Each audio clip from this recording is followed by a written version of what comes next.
Perkenalkan, nama saya Samsul Huda. Saya selaku kelompok tani gaharu di Lampung. Kami mengembangkan gaharu di Lampung ini mulai dari tahun 2008. Artinya kami masih belajar dari mulai pembibitan, terus mulai ke penanaman, lanjut ke penyuntikan, dan sampai panen, sampai dengan proses produksi hasil-hasil turunan dari gaharu sendiri. Jadi kalau untuk gaharu, kita sama-sama tahu gaharu ini dilukai dulu baru ngasih rezeki. Jadi kalau pohon ini nggak luka, pohon ini nggak ada lukanya, nggak ada cacatnya, itu kosong, harganya murah, seperti kayu bakar. Tapi kalau ketika dia sudah luka, ada infeksi dari jamur, cendawan, maka ada aroma wangi. Nah, itulah yang akan menjadi nilai jualnya gaharu ini sendiri.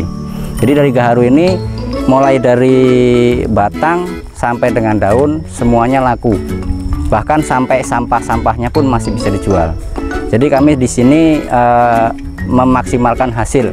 Jadi bukan hanya dari penyuntikan, bukan dari chip gaharunya saja, tapi kita juga dari produk-produk hasil turunan yang lainnya, seperti minyak, ada air destilasi gaharu, ada madu gaharu, ada buhur gaharu, ada BSP gaharu, ada gelang gaharu, ada parfum gaharu, teh gaharu. Pokoknya banyak sekali dari gaharu, semuanya gaharu semua. Nah, ini salah satu contoh penyuntikan yang kami lakukan. Jadi untuk penyuntikan sendiri, mohon maaf, kami sedikit berbeda dengan kawan-kawan yang lain. Kalau kawan-kawan yang lain itu mereka pakai cendawan atau fusarium. Kalau yang kita masukkan ke pohon ini bukan fusarium, kita nutrisi. Jadi ini, maaf, saya buat contoh. Ini obatnya. Nah, ini Bioserum gaharu. Ini cocok untuk mikrokarpa, Aquilaria malakensis bisa, mikrokarpa bisa, krasna bisa, grinop pun bisa. Jadi ini universal. Ini bisa dipakai di mana saja, tidak tergantung musim. Mau musim panas oke, mau hujan juga nggak ada masalah. Yang penting ketika ngebor jangan pas hujan ya, nanti setrum nanti. Jadi sifatnya obat ini kita sebagai nutrisi. Kenapa nutrisi? Karena kita pernah pakai yang jamur, SOP yang pakai jamur itu dia harus benar-benar mengikuti SOP-nya. Karena jamur, kalau yang punya kawan-kawan yang pakai fusarium, harus steril segala macam. Nah, kalau kita di sini petani ini kan nggak mungkin kita mau sterilan mau begini, apalagi di kebun begini. Jadi yang penting praktis. Nah, dengan itu ada rekan kami yang menemukan obat ini, yang memformulasikan obat ini. Jadi sifatnya obat ini dia akan bereaksi ketika dia ketemu dengan pohon gaharu. Jadi obat ini ketika disuntikan ke pohon, setelah 5 atau sampai 1 minggu baru keluar spora-spora seperti ini, Pak.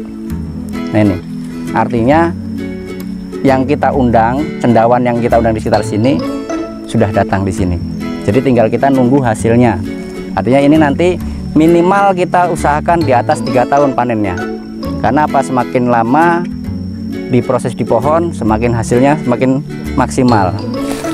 Ini salah satu contoh penyuntikan yang sudah ini umur 1,5 tahun.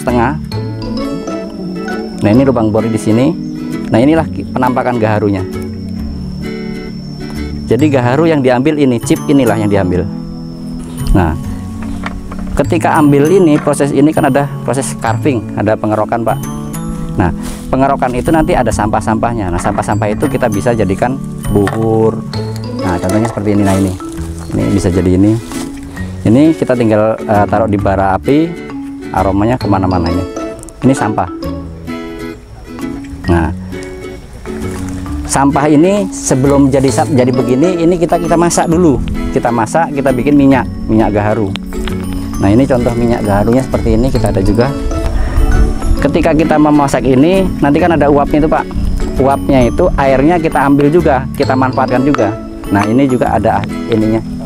Contohnya, ini ada destilasi gaharu. Nah, ini ada destilasi gaharu. Ini diminum, banyak sekali manfaat di sini. Pokoknya dari jerawat sampai syahwat.